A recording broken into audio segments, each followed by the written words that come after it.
Welcome to New York's #2 sports show. The Yankees sweep the Boston Red Sox at Fenway Park. Yankees are now 16-9. Red Sox are 9-16, so a 7-game difference there. The Yankees have won 6 straight, dating back to the start of the Royals series, so back-to-back sweeps to the Yanks. And they actually came close to getting shutouts in 3 straight games, going back to the last game of the Royals series and the first 2 games of the Red Sox series.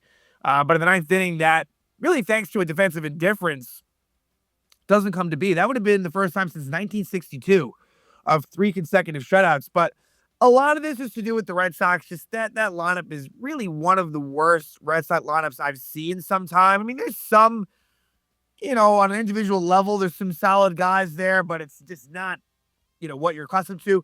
It didn't hurt that yet again, the Yankees kind of catch the break of not really dealing with Roman Anthony, where games 2 and 3 he was out. I think it was a back issue. But this is good stuff, right? We talked about how the Yankees got swept at the Rays, right? And, struggles in the AL East. Hey, whatever you want to call it, the Red Sox are not in a great position, but still, there's been many times when the Red Sox have maybe not been at their best and have really done well against the Yankees. So the Yankees go to Boston and win 3. That's a real good job. And, you could kind of feel good about it after game 1, right? Because with Luis Gil, man, who pitched well, right? It wasn't pretty. I still don't think that he is going to, when guys come back from injury, like he's going to be either set down to continue to start or move to the bullpen, one of the two. But I think that, you win that game with Gil, and that's just a good beginning. And then Fried and Schlittler do the rest. And obviously there was a lot of talk around Cam Schlittler, hometown guy, was obviously unbelievable in that wild card game last year, game 3, deciding game against the Red Sox. And yet it wasn't as dominant this time, but got the win. But let's get into best player and worst player of the week. Not of the week, of the series. And this is a guy that came very close earlier on, but I think in at least one case, if not 2, I think 1, Schlittler got it over Fried. And bonus points to Schlittler for the fact that there was a lot, like I said, surrounding this game. But to be fair, the winner of the player of the series is Max Fried. Max Fried was just simply more dominant. As good as Schlittler was really solid. Very good. Schlittler went 8 innings, 1 earned run. Fried went 8 innings, no runs. 8 innings, 3 hits, no runs, 2 walks, and 9 strikeouts for Max Fried. He only got in trouble really 1 inning. The second inning when the Yankees were up 3-0, it was second and third, no out, and he got out of it. Other than that, he was really in cruise control. And again, the 9 strikeouts is really good. Again, only 3 hits, no runs. So Max Fried, who was coming off of a not so great outing against the Angels. Again, a little bit, the line's a little misleading, but he really, too many walks. The run, again, the ERA out of that is, again, not really deserving. The overall numbers for Max Fried, the ERA, it's a bit misleading. I mean, I think he's almost been better than 2.4, but the whip, 0.77, and the opposing batting average, 155. That says it all right there. So through 6 starts, Max Fried, who was really, really good last year for the Yankees, by and large, is doing that again. As far as the worst player of the series, and it's always difficult, right? In a sweep situation, we talked about this. It can be a little bit tough. And there was a few candidates, obviously mostly on the offensive side. The Yankees didn't score that much in the series. It was the pitching that was fantastic. But the worst player of the series is going to go to Austin Wells. Now, give Wells a lot of credit as he caught all 3 games. And look, like, it's most of the pitcher, but Wells deserves kudos for, again, being behind the plate for all 3 games and doing a really good job at the pitching staff, right? But when it comes down to, and look, these decisions for player of the series, best player and worst player of the series, it's what you literally did in the series, but also if I can get some more conversation out of it and, relevant talking points. Like, for example, Ben Rice, there's an argument to be made for Ben Rice, but Ben Rice, it's not so much because he's been so good. I think I want to talk about Austin Wells a little bit. Austin Wells, he ends up going in this series 1 for 11. With no walks and 2 strikeouts. Now, for Austin Wells, on the season, like, I actually, the walk to strikeout ratio is actually not bad at all. It is, let's see, the walk to strikeout ratio for Austin Wells is I believe 13 walks and 14 strikeouts on the season. Not bad. Like, honestly, that's a very reasonable, serviceable, like, that does tell you that's good underlying, that's a good underlying ratio. It is, right? Like, that's a very high, um, he has such a bad batting average. It's a 164 batting average, but a 307 on base percentage. That tells you something. The slug is awful at 230. And he only has that one home run. He had that solo shot at Trapper kind of field. So one homer, 2 RBIs. And Austin Wells came up in a pretty big spot in game 3. So that's where it comes into play as well. He had a bases loaded 1-out situation where he ended up striking out in the 7th inning before Cody Bellinger had the big clutch pinch hit 2-run single. Austin Wells needs to pick it up. Now, he's not really at risk to losing his job. Like, that's just not at play right now. But again, and I know Paul Goldschmidt has not done much, but it gets to a point where it really, I think it should be on the table. Ben Rice catching, Goldschmidt at first, like against lefties, right? Because they've shown a willingness to use Rice mostly against lefties, not all the time, and I'm fine with that. I think it's okay to give Rice a day off every now and then. I know people are frustrated, but it's been a big time improvement from the way they used him last year. But I know Ben Rice isn't the greatest defensive catcher, and he's not. Wells is a little bit more well-rounded. There's no question. I get that, but I think that's the solution. Ascara, unfortunately, he's not really the solution for many reasons. Like, he's an okay backup. Nothing more than that. So again, you sweep the series. You're not gonna make a big deal about it. But again, Fried, best player of the series. Wells, worst player of the series. So let's go to the top. And games 1 and 2 were pretty similar, honestly. Really, the offensive hero of game 1 is Giancarlo Stanton. The offensive hero of game 2 is Amed Rosario. And I guess while we're at it, game 3, the big hit, the big play was Cody Bellinger. But yeah, game 1, just to kind of lay it out for the series, Trent Grisham. Now, it ended up being 3 lefties for the Red Sox, which was actually a very prudent decision. They went with Peyton Tolley in game 3 instead of Brian Bayo. Tolley was unbelievable. Yankees could not do much of anything against Peyton Tolley. He went 6 innings strong, 11 strikeouts, only 1 walk. Like, he was excellent. So with that in mind, you ended up having a situation where Randall Grichuk actually started all 3 games. Now, he didn't remain in all of them. In fact, I think he was probably taken out of each of them when all was said and done. Yeah, Randall Grichuk, but he started all 3 games. And so Trent Grisham did not start games 1 and 2, which I'm not a huge Randall Grichuk fan. Randall Grichuk was actually okay. Like, he had a couple of hits. He kind of did in game 1, he was actually pretty good. But I think that they don't really trust Trent Grisham against lefties, and I'm in agreement with that. Now, Cody Bellinger didn't start game 3. Now, that one's a little bit tougher, but it ended up, as Boone talks about this, they ended up kind of firing him in there against Greg Weister, and it kind of did end up working out perfectly. So, yeah. On the infield front, Goldschmidt only got the game 2 start, which, again, it's telling.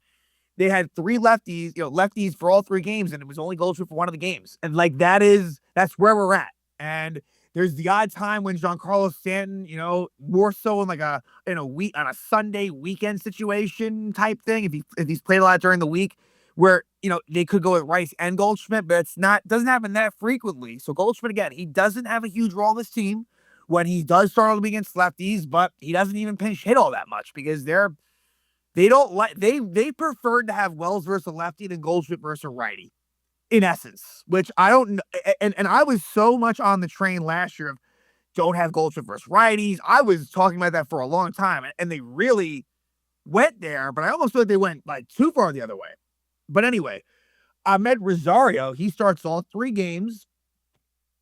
And so with that in mind, Ryan McMahon, he came off the bench in all three games. It's not terribly surprising, but it's something. And the good news is that Jazz Chisholm Jr. finally homered in the third game, because for me, and they've done this before, I don't hate, but again, if Chisholm's going to be hitting the ball well, then it's fine. But the idea of having Rosario at second and McMahon at third, look, I don't love McMahon as a hitter. I don't. Who would? But I don't know. I don't hate that combination. But if Jazz is going to turn it around, then the whole thing's different, right? And so you're going to see Jazz at second, Rosario at third. But it's a thought, right? If Jazz were to continue struggling, things like that. And look, we did in the postseason last year, game one versus Crochet, Jazz was on the bench. So it's not to say we have not seen that before. Again, that was a different scenario. I believe in that case, it was like Caballero at third and Rosario at second, with Volpe at short. It was a different, they went full righty and McMahon and Jazz sat. But anyway, that's kind of your outlook as far as, the lineup was concerned, and the platoon situations, given the fact that they were against the lefty in each spot. But game one, Luis Heel. Luis Heel, it didn't end so pretty, but he has done very well against the Red Sox in his career. He gets the first win of his season, 1-1, 6 1/3 innings, 2 hits, no runs, 3 walks, and 2 strikeouts. So again, the 3 walks, 2 strikeouts, and a hit by pitch, like that is not a recipe for any type of success. Luis Heel, who was a great strikeout guy in 2024, he has not been the last 2 seasons, and I think it's going to lead to him losing a spot in the rotation. But hey, great job. He was able to just, get soft contact and gets the job done.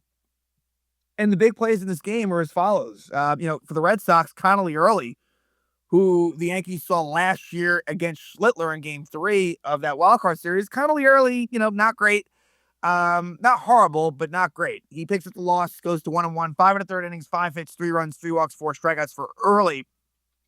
And it was Giancarlo Stanton. Hits the home run. It was a high towering homer over the Green Monster. His third homer of the year gives the Yankees 1-0 lead. And they held on that 1-0 lead for a while. I'm not going to discuss too much ABS stuff. Judge and Caballero 0 for 2. In this, again, the Yankees have not been good ABS. And it was Judge and Caballero who were incorrect in both instances. I'm just going to leave it at that. In the sixth, where the Yankees get going. Rosario walk, and that's big. Rosario doesn't walk often, but when he does, it seems like it leads to good things. Judge walks, Rice strikes out. Ben Rice had a tough game. Some of it was honestly, poor calls that he didn't challenge. Like, to be fair to him, he goes over 4 strikeouts. Like, Ben Rice, he is a lot better against righties than lefties. And I totally get wanting to play him versus lefties, but he isn't as good. And that's okay, right? He's going to maybe, get more reps and get better. But, golden sombrero for Rice in game 1, golden sombrero for Stanton in game 3.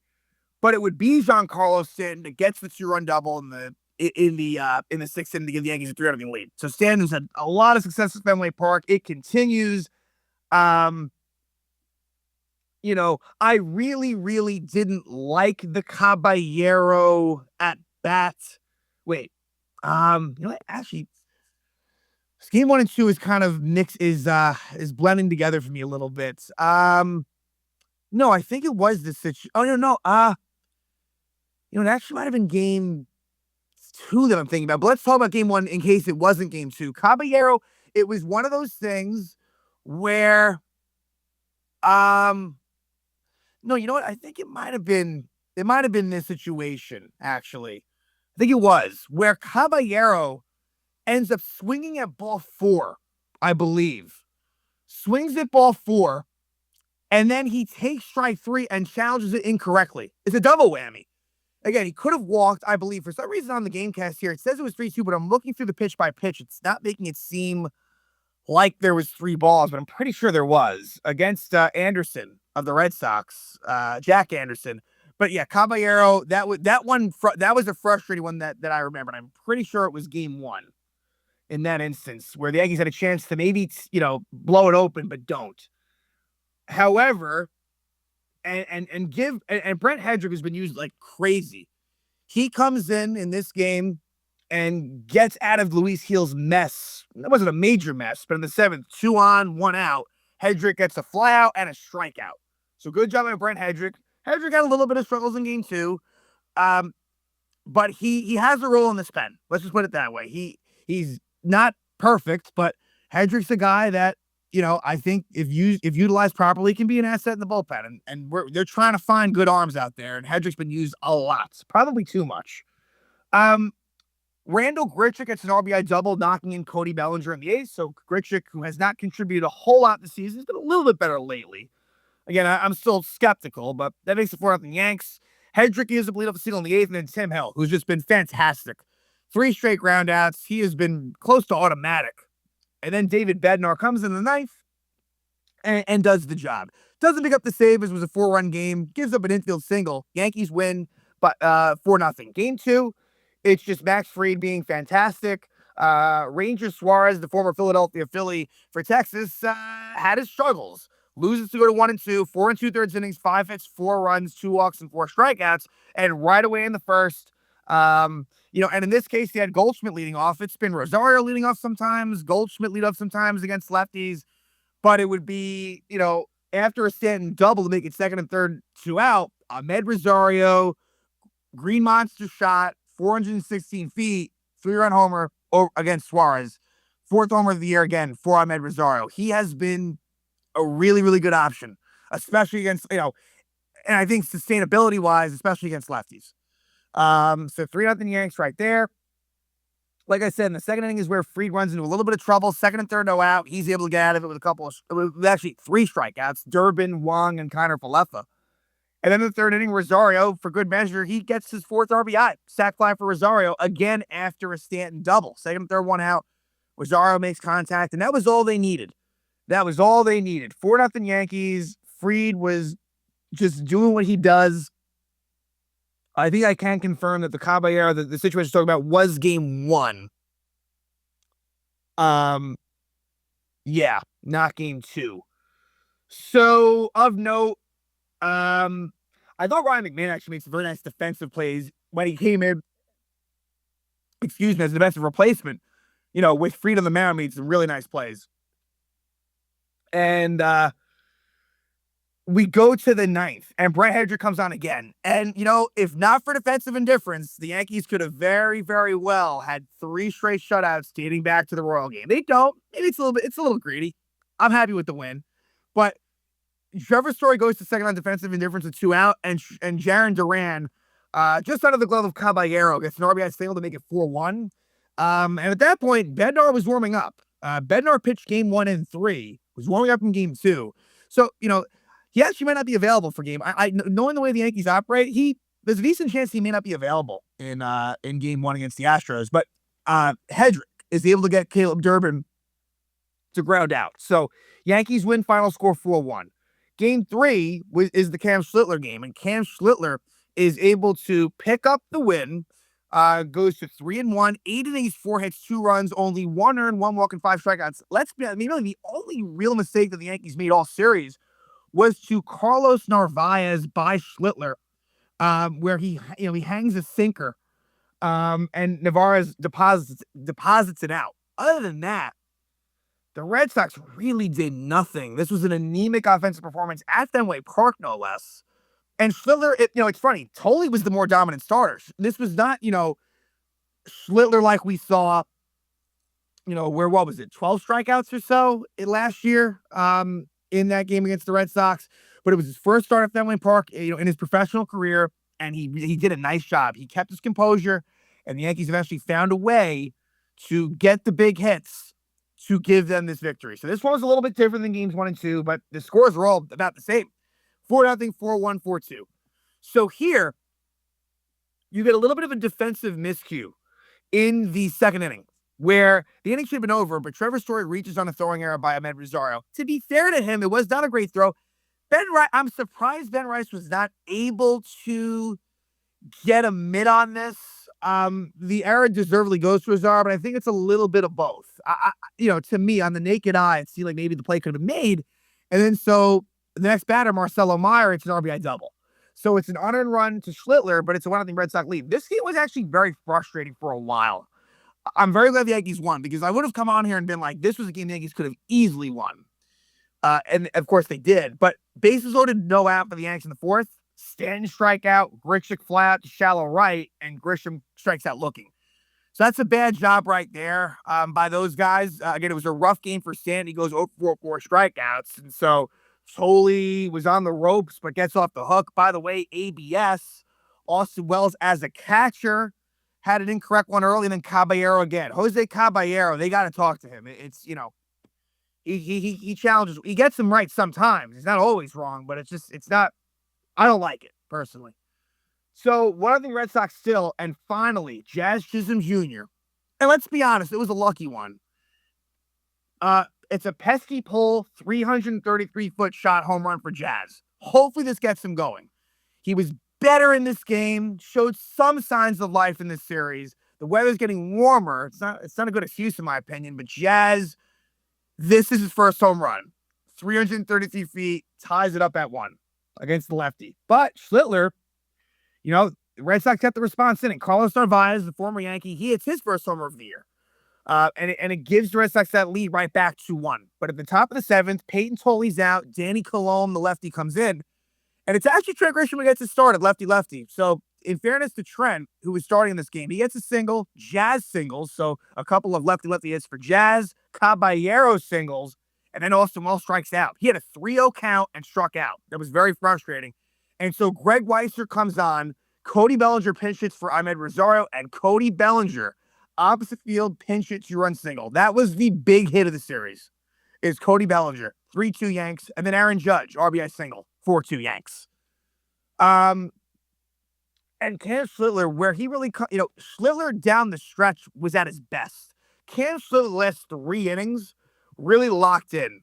In terms of getting some strikeouts, he only had 5 in the night, but in terms of Schlittler, he gets a couple. His last 2 batters were strikeouts. So he finishes on a high note.